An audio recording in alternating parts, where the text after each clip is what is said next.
com alegria e satisfação que cumprimentamos os nossos amigos e irmãos do portal Escola Dominical com a gloriosa paz de nosso Senhor e Salvador Jesus Cristo. Estamos dando início a mais uma pré-aula, esta ferramenta que o portal Escola Dominical disponibiliza no início da semana, para que melhor os irmãos possam preparar a sua aula da Escola Bíblica Dominical. Leiam a revista das lições bíblicas, assistam a esta pré-aula, e aí os irmãos estarão mais preparados para a Escola Bíblica Dominical. Nós estamos estudando neste segundo trimestre de 2016 o tema Maravilhosa Graça, o Evangelho de Jesus Cristo revelado na carta aos Romanos. O nosso comentarista é o pastor José Gonçalves, que é o presidente das Assembleias de Deus em Água Branca, no estado do Piauí. E hoje, como costumamos fazer sempre que possível no portal Escola Dominical, nós iremos apresentar um apêndice ao trimestre. Longe de querer dizer que a lição bíblica foi incompleta ou qualquer coisa do gênero, nós, quando estamos estudando um tema, o portal Escola Dominical verifica se há algum tema a mais que possa ser discutido dentro do tema do trimestre. E neste trimestre nós estamos estudando a Epístola de Paulo aos Romanos. E entendemos de bom alvitre que nós fizéssemos um apêndice a respeito do decreto divino, a chamada divina e o livre-arbítrio. Isto porque, na Epístola aos Romanos, principalmente nesta lição que estaremos estudando nesta semana, que é a lição de número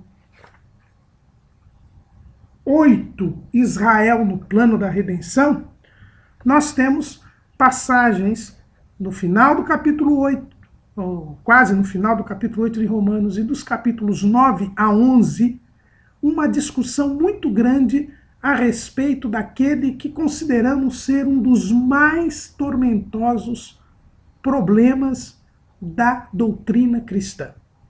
Quando nós estudamos a palavra de Deus, existem duas questões que sempre suscitam polêmicas, debates, e que ao longo da história da igreja têm criado uma série de discussões intermináveis. Nós temos aqui o que os romanos chamavam de vexata quaestio, ou seja, uma questão não resolvida, uma questão que encontra argumentos ponderáveis tanto de um lado quanto de outro. São duas as principais questões polêmicas no estudo da doutrina da palavra de Deus. Uma diz respeito à questão do mal, que não é o nosso tema aqui, e a outra diz respeito à questão do livre-arbítrio e da soberania divina. É a tormentosa questão a respeito da predestinação. E esta discussão se iniciou logo no limiar da história da igreja. Ao longo da história da igreja, nós vamos encontrar grandes nomes, grandes teólogos, grandes estudiosos das Escrituras que têm opiniões diferentes a respeito deste assunto. De um lado, nós temos aqueles que acreditam na predestinação incondicional, ou seja, Deus escolhe antecipadamente quem será salvo e quem será perdido. Nesta linha, nós temos nomes como Orígenes, como Agostinho, como Martinho Lutero, como João Calvino, como Theodore Beza.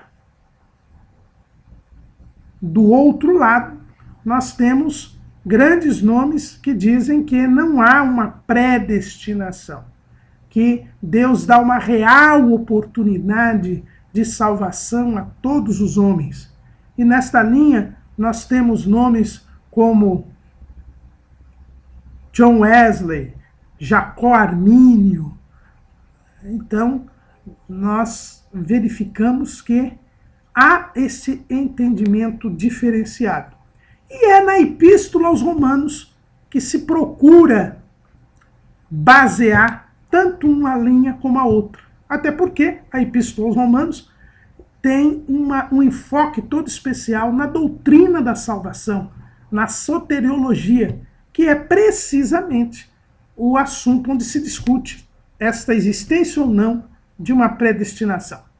E é sobre essa discussão e sobre como a Bíblia Sagrada vê esta questão referente ao decreto divino que nós iremos estudar aqui neste apêndice, logicamente não querendo solucionar uma questão que é milenar, que acompanha a igreja e a acompanhará até o dia do arrebatamento da igreja, mas defendendo a posição que é a posição das Assembleias de Deus, a chamada posição da predestinação condicional, defendida por Jacó Armínio e por John Wesley.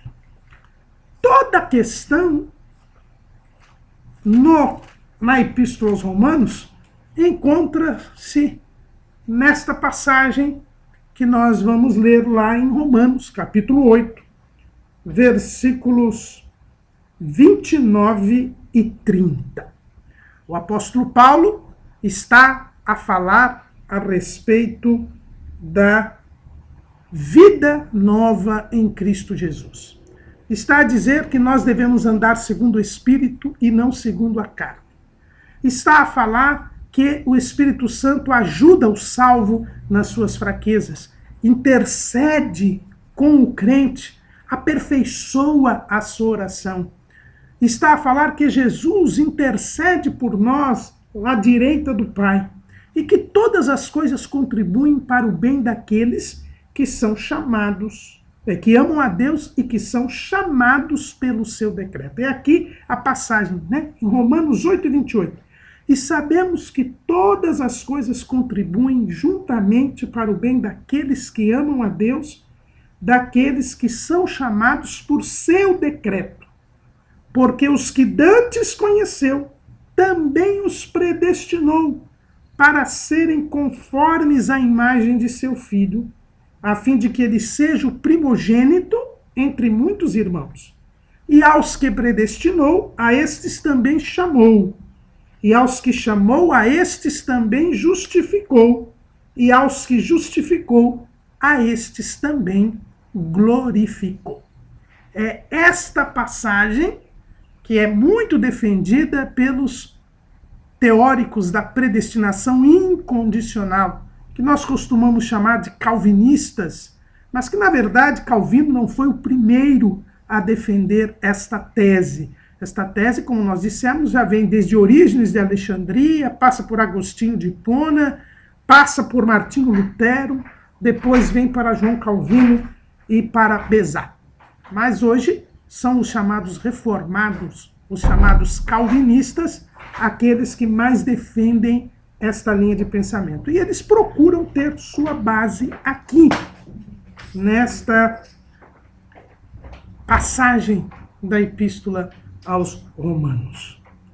Porque ele diz, aos que dantes conheceu, também os predestinou, para serem conformes à imagem do seu Filho, a fim de que ele seja o primogênito entre muitos irmãos. E aos que predestinou, a esses também chamou. E aos que chamou, a estes também justificou. E aos que justificou, a estes também glorificou. Para nós bem entendermos esta passagem, é bom nós lembrarmos aqui que Paulo mostra que a salvação é um processo. Veja bem que ele mesmo fala, aos que antes conheceu, aos que predestinou, aos que chamou, aos que justificou e aos que glorificou. O apóstolo Paulo ele vai nos mostrar claramente na Epístola aos Romanos que a salvação ela é um processo, ela é uma sequência de atos. O que quer dizer um processo? É uma sequência de atos. A salvação não é um único ato. A salvação ela tem uma série de atos. E é importante nós guardarmos isso. A salvação, ela é um processo.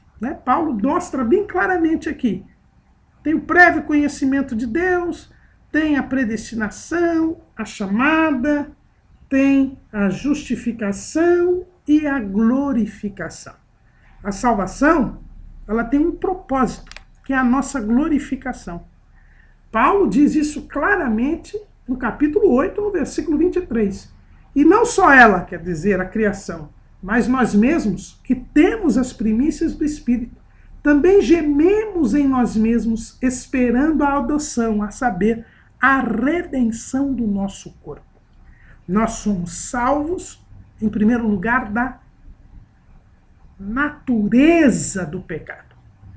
Porque nós somos criados, nós nascemos de novo, nós somos tornados uma nova criatura. Quando nós cremos em Jesus, nós nascemos de novo. De Jesus a Nicodemos, nós nascemos de novo. E por nascermos de novo, nós estamos com uma nova natureza. É essa natureza que Paulo fala aqui no capítulo 8 de Romanos. É a natureza nova, que nos permite andar segundo o Espírito e não segundo a carne, porque a carne é a natureza velha, é a natureza pecaminosa, a natureza depravada que nós herdamos dos nossos primeiros pais. E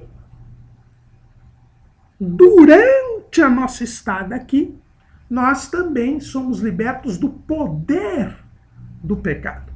Nós somos libertos do pecado. Esta nova natureza é um homem que não peca, é um novo homem. Vivemos em novidade de vida.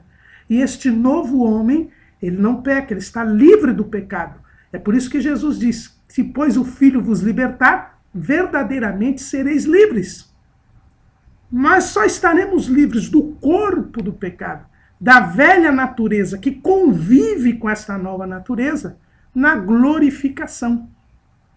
Quando houver a redenção do nosso corpo. No dia do arrebatamento da igreja, nós, se estivermos vivos, seremos transformados. Se já tivermos morrido, ressuscitaremos em corpo glorioso.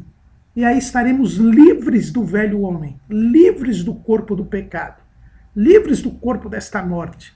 E aí não iremos mais ter qualquer possibilidade de pecar, pois seremos como os anjos, estando em comunhão perfeita e eterna com o Senhor.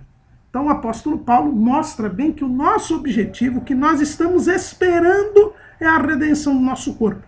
Portanto, a nossa salvação, ela é uma mudança presente da realidade, porque agora nós somos uma nova criatura, houve uma transformação, houve um novo nascimento, mas essa salvação, ela não se circunscreve a essa mudança presente da realidade. Ela também é uma esperança. Nós estamos esperando a glorificação. Então a salvação é uma realidade presente, mas também é uma esperança. É por isso que o apóstolo Paulo escreve lá em Romanos, no capítulo 5, uma lição que nós já estudamos neste trimestre, ele diz assim, pelo qual também temos entrada pela fé a esta graça, na qual estamos firmes e nos gloriamos na esperança da glória de Deus. Então o processo da salvação ele só se completa na glorificação. É por isso que Jesus diz, aquele que perseverar até o fim será salvo. Então a salvação ela é um processo. É uma mudança presente na realidade, mas é uma esperança da glória de Deus. A esperança da glorificação. Paulo diz isso claramente em Romanos 8:24. Porque em esperança somos salvos. Ora, a esperança que se vê não é esperança. Porque o que alguém vê, como esperará? Mas se esperamos o que não vemos, com paciência o esperamos. Então, Paulo mostra muito bem que a salvação ela é uma realidade presente, uma mudança presente na realidade, mas ela também é uma esperança. Então, esse é o primeiro ponto que nós devemos deixar bem esclarecido. A salvação ela é um processo, ou seja, o salvo é aquele que chega até o fim, é aquele que vai até a glorificação. Enquanto a glorificação não ocorrer, a salvação não está garantida. O segundo ponto que nós devemos verificar aqui é que Deus é o Criador de todas as coisas. O apóstolo Paulo deixa isso bem claro e diz que a primeira revelação que Deus dá ao homem é a própria criação. Lá em Romanos, no capítulo 1, nós vemos isso com muita clareza. Capítulo 1 de Romanos, versículo 18. Porque do céu se manifesta a ira de Deus sobre toda a impiedade e injustiça dos homens que detêm a verdade em injustiça. Porquanto o que de Deus se pode conhecer, nele se manifesta, porque Deus lhe manifestou. Porque as suas coisas invisíveis, desde a criação do mundo, tanto o seu eterno poder como a sua divindade, se entendem e claramente se veem pelas coisas que estão criadas, para que eles fiquem inexcusáveis. Deus é o Criador de todas as coisas. E por ter criado todas as coisas, Ele é o Senhor. Ele é o Ser Supremo. Ele é soberano. Ele tem o controle sobre todas as coisas. O Salmo 24, versículo 1 diz: do Senhor é a terra e a sua plenitude, o mundo e aqueles que nele habitam. Deus, ele é Senhor. Ele é soberano. Ele é quem manda. E ninguém pode afetar a sua soberania. E na sua soberania, ele quis salvar os homens. Ele não precisava querer salvar os homens. Ele criou os homens, mas ele não precisava salvar os homens. Ele criou o homem, deu ao homem o livre-arbítrio, liberdade de escolha. O homem escolheu pecar e Deus não precisava salvar o homem, mas ele quis salvar o homem. É uma decisão soberana de Deus. Então a salvação, irmãos, é uma expressão da soberania divina. Ele quis salvar o homem. E se ele quer salvar, ninguém pode impedir o homem de ter a oportunidade de ser salvo, porque ele quis salvar o homem. Paulo, escrevendo a Timóteo, na sua primeira carta, no capítulo 2, ele diz assim, versículo 3, porque isto é bom e agradável diante de Deus, nosso Salvador, que quer que todos os homens se salvem e venham ao conhecimento da verdade. Deus quis salvar o homem. É seu desejo. E como ele é o Ser Supremo, como ele manda, como ele é o Senhor, o seu desejo é uma ordem. Ele quis salvar o homem. Então a salvação é fruto da vontade soberana de Deus. Então quando nós falamos em soberania divina, nós estamos falando de soberania, é o poder supremo, é o poder que não tem nenhum outro acima dele. Deus quis salvar o homem. Então a vontade de Deus é salvar o homem. Portanto, a salvação, ela existe porque Deus quis salvar o homem. A salvação é o resultado do desejo de Deus. Tanto é verdade que o apóstolo Paulo, neste capítulo 8 de Romanos, diz que, como a salvação, além de uma modificação presente na realidade, neste novo nascimento, desta nova criatura, mas ela também é uma esperança, enquanto nós esperamos, diz Paulo, com paciência esperamos, e por isso o Espírito Santo, que é uma das pessoas divinas, ele nos ajuda nas nossas fraquezas. Ora conosco, aperfeiçoa a nossa oração. E o Filho, que é outra pessoa divina, intercede por nós ao Pai, a quem nós dirigimos as nossas orações.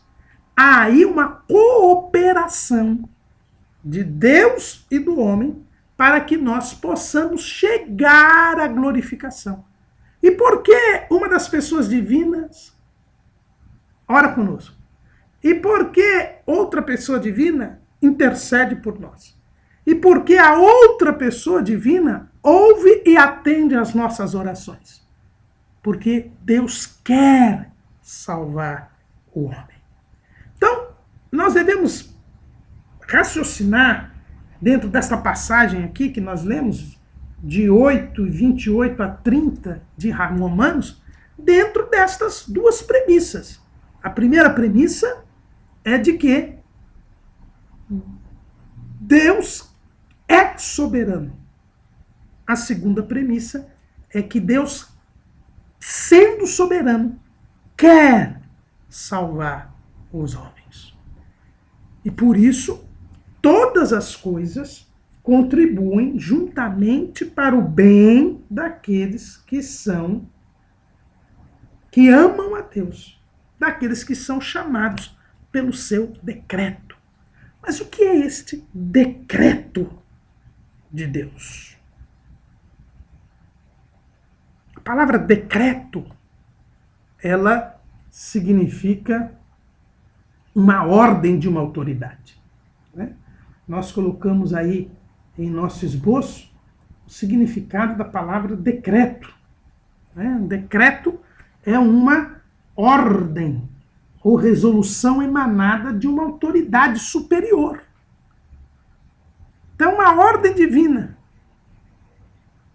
Os homens que amam a Deus, os homens que são chamados por seu decreto.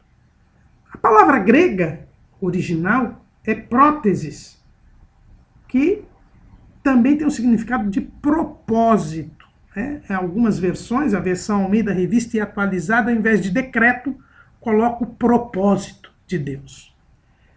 O que é esse decreto? O que é este propósito? É a decisão de Deus de criar o homem com livre-arbítrio e de lhe dar a oportunidade da salvação a partir da sua queda. É aí, irmãos, que nós vemos claramente a decisão divina. Né? Por ser soberano, Deus decidiu criar todas as coisas. Ele também podia não ter criado nada, mas ele quis criar todas as coisas. E por isso o mundo foi criado, porque Deus quis criar. Por ser soberano, Deus quis criar o homem, e com um livre-arbítrio. Ele criou o homem com a capacidade de escolher entre o bem e o mal, como um ser moral. Foi uma decisão de Deus, Deus quis. Então Deus, por ser soberano, ele quis criar todas as coisas. Ele quis criar o homem com um livre-arbítrio. Por ser soberano, Deus sabe o que é bom e o que é o mal. E por isso ele permitiu que na vida dos homens houvesse ocasiões e circunstâncias que aparentemente más contribuíssem para o bem dos indivíduos. Por isso que todas as coisas contribuem para o bem. E Deus, por ser soberano, pode chamar os homens ao arrependimento, mesmo depois deles terem pecado, dando uma oportunidade de salvação ao pecador.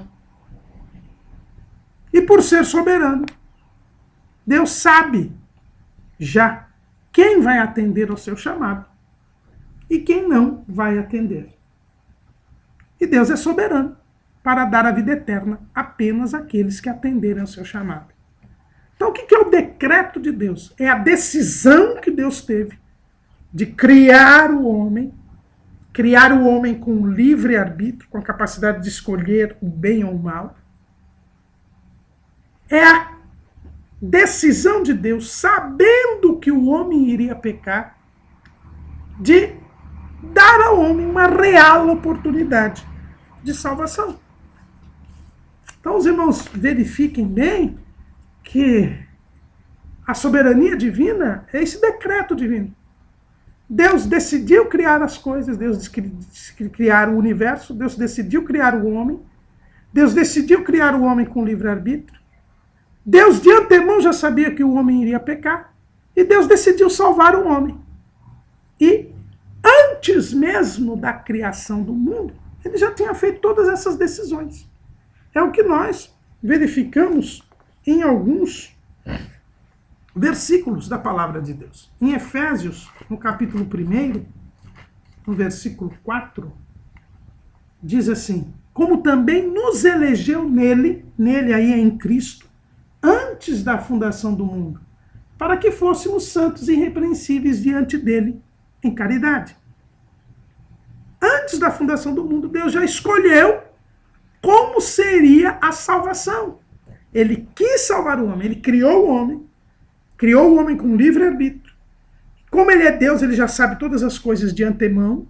É por isso que Paulo fala assim, os que dantes conheceu, ele já sabia de antemão que o homem iria pecar. Mas antes mesmo que o mundo fosse criado, ele já criou, ele já decidiu que o homem seria salvo em Jesus Cristo.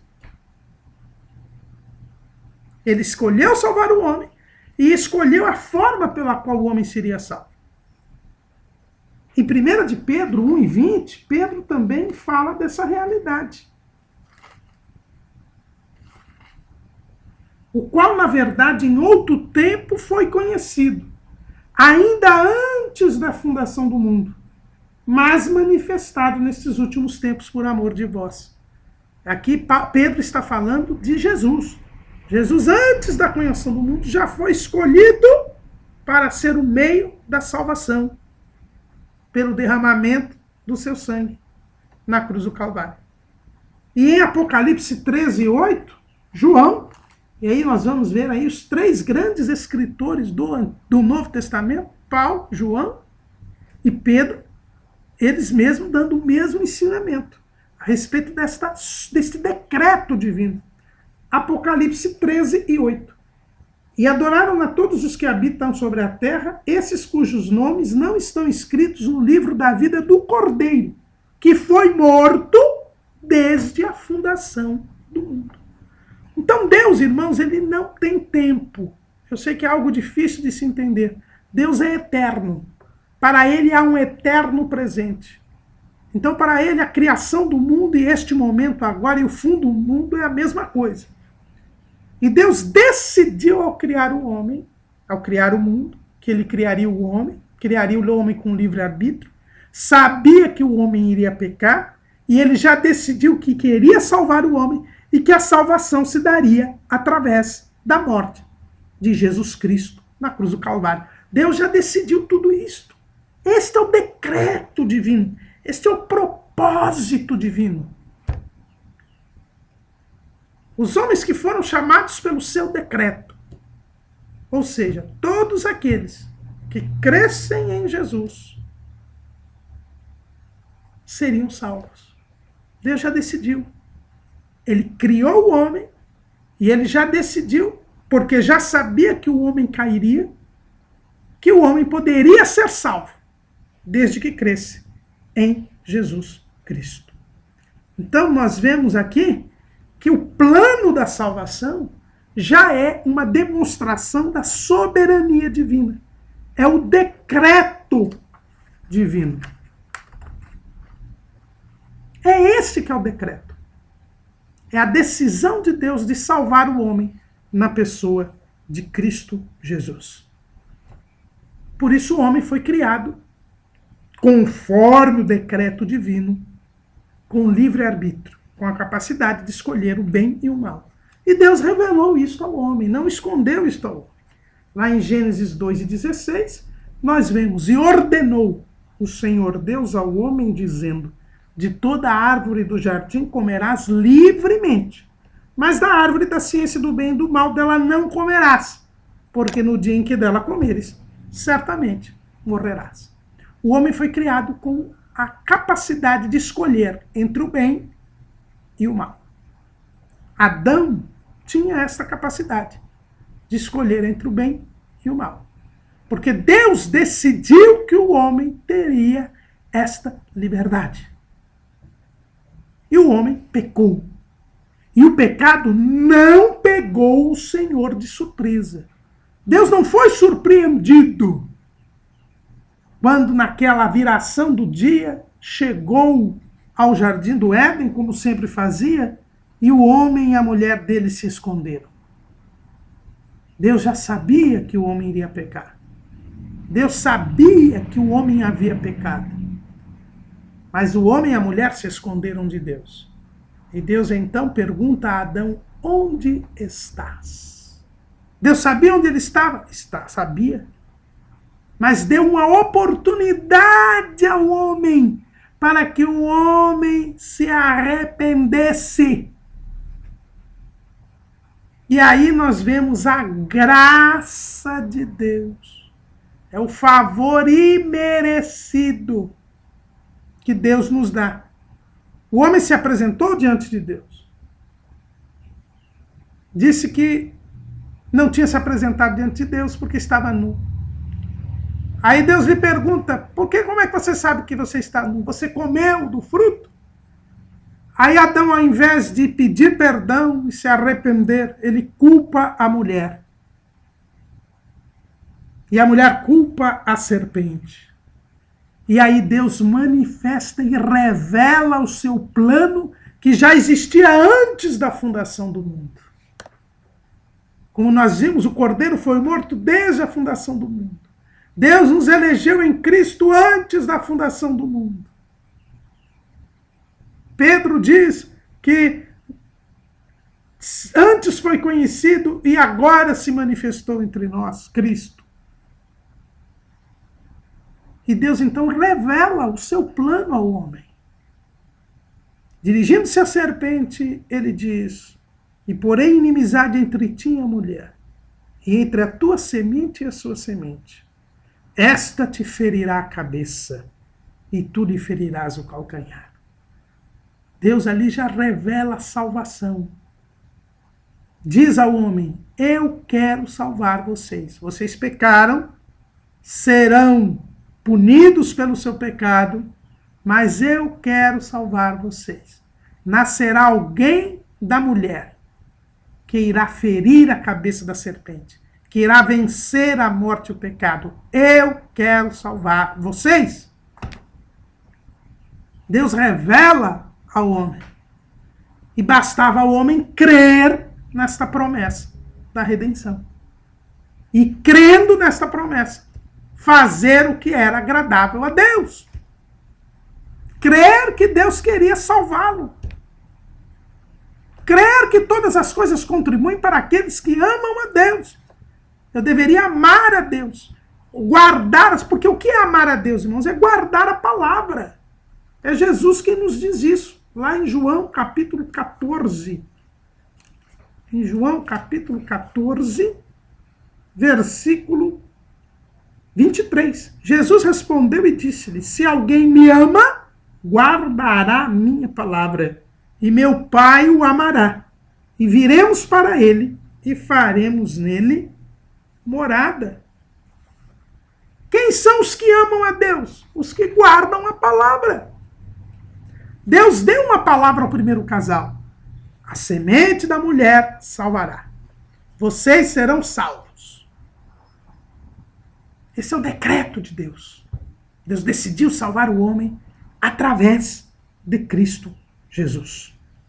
E deu ao homem esta liberdade de escolher entre amá-lo ou odiá-lo. De crer ou não na sua palavra. Deus revela ao homem a salvação. Nós já estudamos aqui que quando Adão pecou, todos pecaram. Todos pecaram. O pecado entrou no mundo por Adão. Paulo já escreve isso, né? Capítulo 3, versículo 9. Pois que somos mais excelentes? De maneira nenhuma, pois já dantes demonstramos que tanto os judeus como os gentios, como os gregos, todos estão debaixo do pecado. Como está escrito: não há um justo, nenhum sequer. Porque todos pecaram e destituídos estão da glória de Deus. Né? Nós lemos Romanos 3, versículo 9, e versículo 23. Adão pecou, a humanidade toda pecou com ele. Todos nós temos a natureza decaída, porque Adão perdeu a comunhão com Deus e sua descendência é em a natureza pecaminosa. Até mesmo Sete, que foi o primeiro que invocou o nome do Senhor, está lá escrito em Gênesis 5:3. E Adão viveu 130 anos e gerou um filho à sua semelhança, conforme a sua imagem, e chamou o seu nome Sete. Sete já foi gerado em pecado. É o que o salmista diz lá no Salmo 51. No Salmo 51, nós vemos, versículo 5. Eis que em iniquidade fui formado, e em pecado me concebeu minha mãe. O homem tem a natureza pecaminosa, mas assim como todos pecaram em Adão, todos receberam a promessa da salvação. O primeiro casal recebeu esta promessa. O chamado para a salvação, ele é universal. Deus chama todos à salvação. Ele quer que todos se salvem. É o que nós lemos aqui. Que quer que todos os homens se salvem e venham ao conhecimento da verdade. Deus, irmãos, não faz acepção de pessoas. Ele é Deus. Está lá em Deuteronômio 10:17. Deus não faz acepção de pessoas. Deus não seleciona uns e despreza outros. Ele chama todos à salvação. Por isso que a promessa foi feita a Adão. Assim como o pecado entrou no mundo por Adão e todos pecaram e todos estão debaixo do pecado, também todos são chamados à salvação. Quando fala aqueles que dantes conheceu, também os predestinou para serem conformes à imagem de seu filho. E aos que predestinou, esses também chamou. Deus revela, da semente da mulher nascerá um que ferirá a cabeça. E vocês agora, que pecaram, possam crer nesta promessa. Guardar esta palavra. Depende de vocês. Depende da escolha. É lógico que Deus, por ser Deus, que já sabia que o homem iria pecar, sabe quem vai aceitar e quem não vai aceitar. Mas como ele é imparcial, como ele não faz acepção de pessoas, ele oferece a todos a salvação e dá real oportunidade para que os homens se salvem. Agora, o homem sozinho não pode ser salvo. Deus revelou ao homem que haveria salvação. Revelou que da semente da mulher viria o Salvador. Mas ele tinha de oferecer meios para que o homem pudesse ser salvo. O homem por si só não poderia atender ao chamado do Senhor. É aí que entra a graça de Deus. É esse favor imerecido. Deus já começa demonstrando a sua graça. Ele mata um animal e faz túnicas de peles a Adão e a Eva. Os expulsa do jardim do Éden. Os impede de ter acesso à árvore da vida para que eles não ficassem irreversivelmente no pecado. E Deus começa a falar-lhes através da consciência. Isto é a graça de Deus. Criar as condições para que o homem pudesse atender ao seu chamado à salvação. O homem depravado, caído, ele não tinha condições de se levantar. Ele não tinha condições de chegar à presença de Deus. Mas Deus cria as condições para que o homem pudesse ter a possibilidade de ser salvo. Deus o priva do acesso à árvore da vida, e isso é graça, para impedir que ele ficasse num estado irreversível no pecado. Deus dá vestimentas ao homem, mostrando que ele precisava do homem. E o primeiro casal começa a adorar a Deus, a buscar a presença de Deus. Deus lhes dá esta condição. Deus começa a agir na consciência. Esta voz divina que está no interior do homem. E aí nós temos este exemplo, né, e esta graça que prepara e dá condições para que o homem possa atender ao chamado de Deus, é o que os teólogos chamam de graça preventiva ou graça preveniente, que é a criação de condição para que o homem possa atender ao seu chamado. E nós vemos isso bem claro na vida de Caim. Caim, que a Bíblia diz que é do maligno, ele teve uma real oportunidade de salvação. O dia que ele ofereceu um sacrifício que não foi aceito, e aí nós já vemos a graça preventiva de Deus. Por quê? Porque Deus tocou no coração de Caim. Seu sacrifício não foi aceito. Como é que Caim soube que o seu sacrifício não foi aceito? Porque a sua consciência o acusou. Paulo fala a respeito dessa consciência, lá em Romanos capítulo 2. Porque quando os gentios que não têm lei fazem naturalmente as coisas que são da lei, não tendo eles lei para si mesmos, são lei, os quais mostram a obra da lei escrita em seus corações, testificando juntamente a sua consciência e os seus pensamentos, quer acusando-os, quer defendendo-os. A consciência é uma outra forma de Deus se revelar ao homem. E Caim soube, pela sua consciência, que o seu sacrifício não tinha sido aceito. E ele então se fecha para Deus. A Bíblia diz que descaiu o seu semblante e ele se irou fortemente. Ele não atendeu ao chamado de Deus. Mas Deus, pela sua graça preventiva, fê-lo saber que ele não tinha agradado a Deus. Mas não ficou só nisso. Quando Caim se irou e descaiu o seu semblante, Deus veio falar com Caim. Deus veio dizer, olha, se você fizer bem, também haverá aceitação para ti. Mas se você fizer mal, o pecado jaz à porta, e sobre ele será o seu desejo, e sobre o seu desejo tu dominarás. Deus avisou Caim, há uma oportunidade para você. Você pode ser salvo. Basta que você faça bem. Basta que você me adore.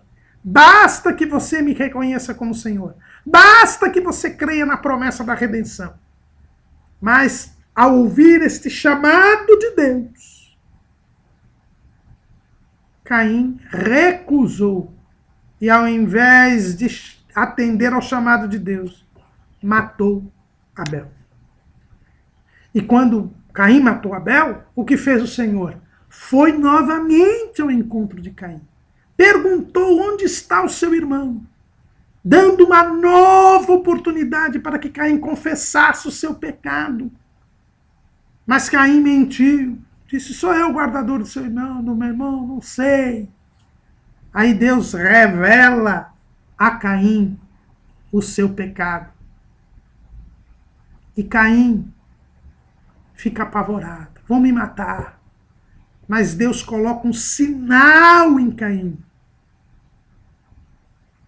para impedir que ele fosse morto. É a graça de Deus, dando uma real oportunidade de salvação. Garantiu que Caim não seria morto, dando-lhe uma nova oportunidade de arrependimento. Mas a Bíblia diz que Caim saiu da presença do Senhor, não se arrependeu. E é o primeiro ímpio registrado nas Escrituras. Ele não foi salvo, mas não porque Deus o tenha previamente desprezado. Deus sabia que Caim não iria se arrepender, mas deu real oportunidade de arrependimento a Caim. Deus quer que todos os homens se salvem e venham ao conhecimento da verdade. Deus dá uma real oportunidade de salvação. Agora depende do homem aceitar ou não. Lógico, para que o homem possa aceitar, Deus cria condições para que o homem possa aceitar. Deus falou com Caim. Deus abriu a oportunidade a Caim. Essa que é a graça preventiva. Sem a graça de Deus, o homem não pode decidir por si só, porque ele tem a natureza depravada. Ele não pode escolher livremente, porque a sua natureza é pecaminosa. E Jesus diz que quem comete pecado é escravo do pecado. O homem tem uma natureza decaída, ele não pode levantar sozinho. É por isso que o salmista, no Salmo 40, ele fala assim: tirou-me de um lago horrível. Vamos ler aqui o texto. Tirou-me de um lago horrível, de um charco de lodo. Pôs os meus pés sobre a rocha, firmou os meus passos e pôs um novo cântico na minha boca, um hino ao nosso Deus. Veja bem que o salmista não fez nada. Não foi ele que saiu do lodo, do lago horrível. Não foi ele que saiu do charco de lodo. Não foi ele que subiu até a rocha. Não foi ele que firmou seus próprios passos. Tudo foi o Senhor. Sem a graça de Deus, nós não podemos fazer nada. Mas a escolha é nossa. Então Deus cria condições para que eu possa fazer a escolha. É essa graça preveniente. É essa graça preventiva. Foi o que Deus fez com Caim. Mas foi o que Deus fez também com a geração do dilúvio. A geração do dilúvio, quando os homens se misturam, a linhagem de Sete se mistura com a linhagem de Caim, e nós temos aí a perdição da humanidade. Deus levanta Enoque como profeta para avisar que Deus castigaria os ímpios. Enoque tem um filho que ele dá o nome de Metuselá, cujo significado é: quando este morrer, isto virá. E o bisneto de Enoque, que é Noé, ele creu nisto. Ele passou a querer fazer o bem. Aí nós vemos a graça preventiva de Deus. Deus anuncia através de Enoque. Deus deixa o sinal de Metuselá. Deus anuncia aos homens: eu vou castigar vocês, dando uma real oportunidade de arrependimento aos homens. Mas os homens não creram. Eles recusaram este chamado de Deus, com exceção de Noé. Noé creu. E creu porque era inteligente? Creu que era bom? Não, porque ele teve as circunstâncias criadas por Deus, através da mensagem de Enoque, através do sinal que era Metuselá, que foi o homem que mais tempo viveu sobre a terra, para mostrar a longanimidade de Deus, o propósito de Deus de ver aquelas almas salvas. Porque Deus, por ser imparcial, ele precisa dar uma real oportunidade de salvação a todos os homens. Embora ele saiba quem vai ser salvo e quem não vai ser salvo. Mas quem é salvo e quem não é salvo é pela própria escolha do homem. E ele só pode fazer essa escolha por causa da graça de Deus. E aí então, Noé ainda pregou 100 anos. Construiu a arca durante 100 anos. Mas o povo não se arrependeu e morreu nas águas do dilúvio. Só Noé e sua família se salvaram. Mas Deus deu uma real oportunidade de salvação àquela geração.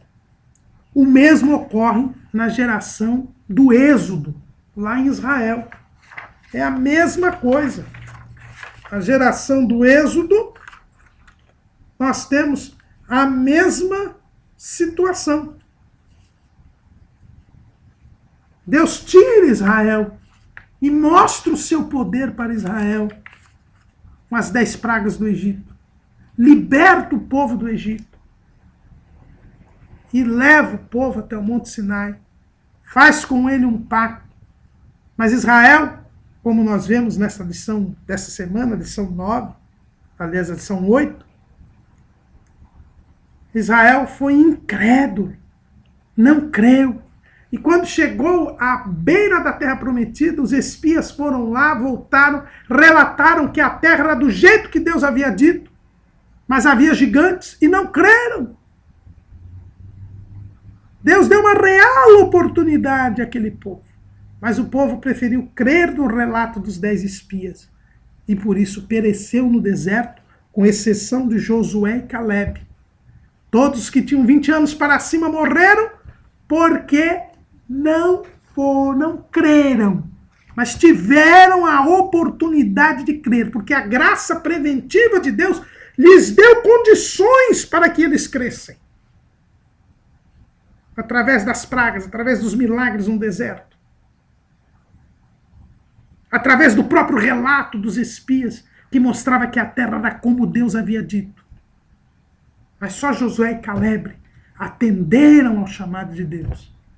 O restante não atendeu e foi morto.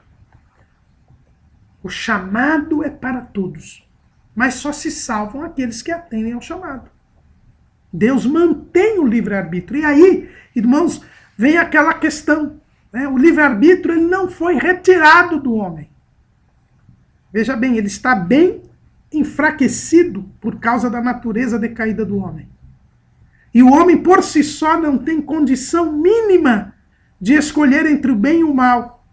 Pois quando ele chega à consciência, ele inevitavelmente escolhe o mal, porque a sua natureza é decaída. O homem não pode ter condições de dar um gesto de boa vontade a Deus. Ele não tem condições de livremente escolher entre o bem e o mal, como podia Adão escolher.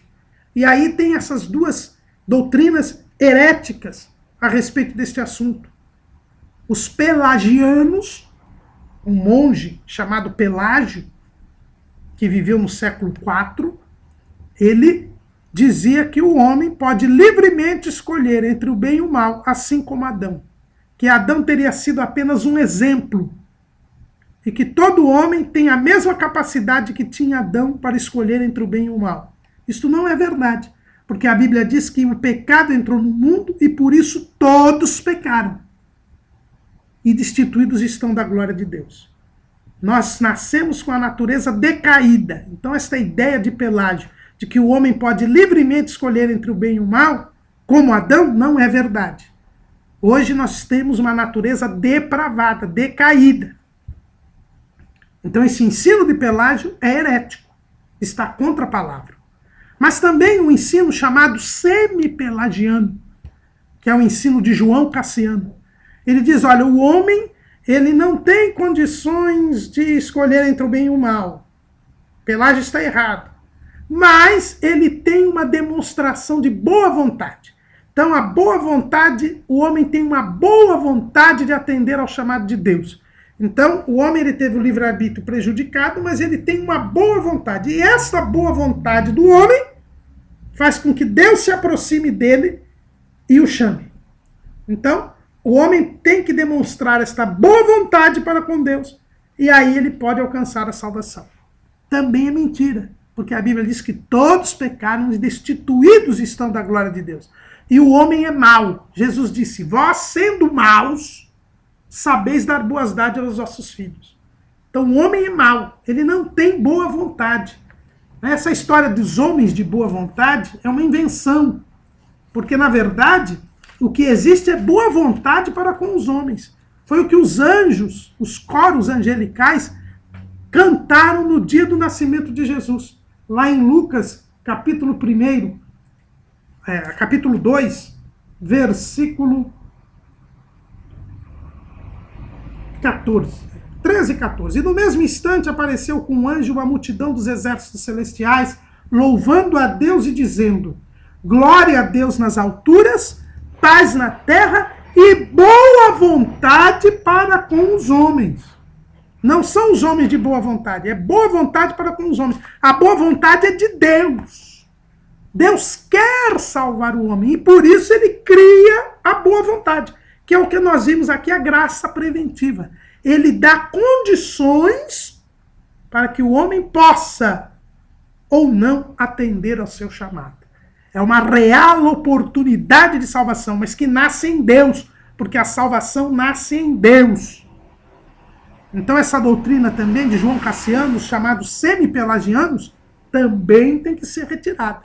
É contra a palavra de Deus. Agora restam as duas outras doutrinas, né? A chamada da predestinação incondicional e a predestinação condicional. A predestinação incondicional diz o seguinte: Deus já escolheu previamente quem será salvo e quem não será salvo. Por isso ele só concede a graça aos eleitos, aos escolhidos. Então Deus só cria condições a quem ele escolheu para aceitá-lo. E aqueles que Deus rejeitou, já previamente, estes jamais terão a graça de Deus. Então a predestinação incondicional ensina que o livre-arbítrio desapareceu. Martinho Lutero escreveu até um livro chamado Servo-Arbítrio.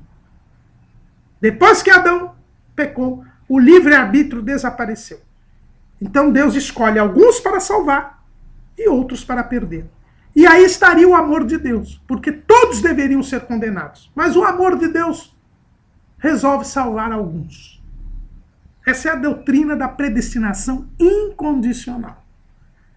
Então, eles dizem isto. Quem é que defende essa doutrina? Agostinho, Lutero, Calvino, um bispo católico chamado Cornélio Jansen.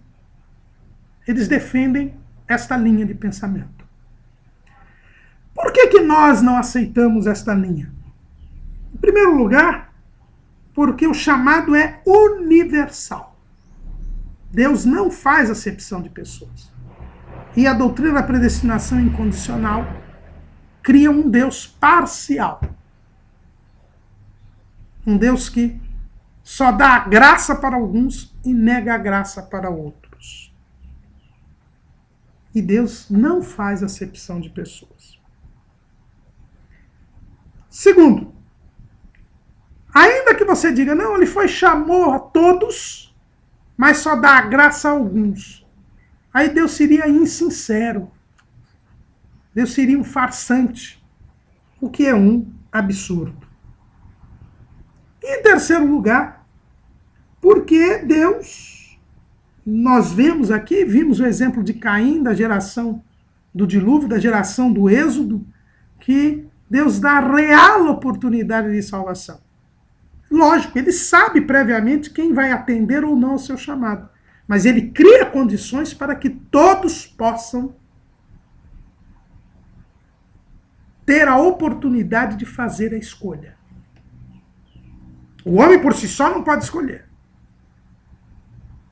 Deus cria as condições para que ele escolha. Mas Deus cria condições para todos. Essa é a diferença. E outra coisa, quando nós dissemos que o livre-arbítrio é destruído, nós estamos ofendendo a soberania divina. Porque se Deus criou o homem com livre-arbítrio, o livre-arbítrio não pode ser destruído pelo pecado.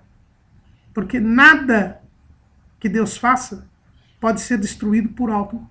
Se o pecado destrói o livre-arbítrio, isso é sinal que o pecado é maior do que Deus. O pecado separa o homem de Deus. O pecado compromete o livre-arbítrio, mas ele não desaparece. Tanto é que Sete, criado à imagem e semelhança de Adão, ele vai invocar o nome do Senhor. Ele, com suas próprias forças, ele não consegue vencer. É o que Paulo diz no capítulo 7 de Romanos. Ele diz assim: porque o que faço não o aprovo. Porque o que quero, isso não faço. Mas o que aborreço, isso faço. E se faço o que não quero, consinto com a lei, que é boa. O homem, ele tem a consciência do que é certo e errado. E ele, no pecado, ele quer fazer o bem, mas não consegue, porque ele está escravizado pelo mal. Mas ele tem a consciência do que é bom e o que é mal. Isso é uma demonstração de que o livre-arbítrio não foi totalmente destruído. Existe a consciência que o acusa e o defende. E é esta consciência que o acusa e o defende que mantém a possibilidade dele fazer a escolha. E Deus cria as condições para que ele possa fazer a escolha. Sem Deus criar essas condições, ele não pode fazer essa escolha. É por isso que nós cremos na predestinação condicional.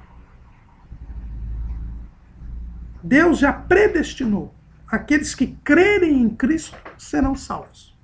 Aqueles que não crerem em Cristo estão condenados. É o que nós vemos lá em Marcos 16 e 15. É o que Jesus diz. Marcos 16 e 16. Quem crer e for batizado será salvo. Mas quem não crer será condenado. Então, a predestinação é condicional. Deus já predestinou.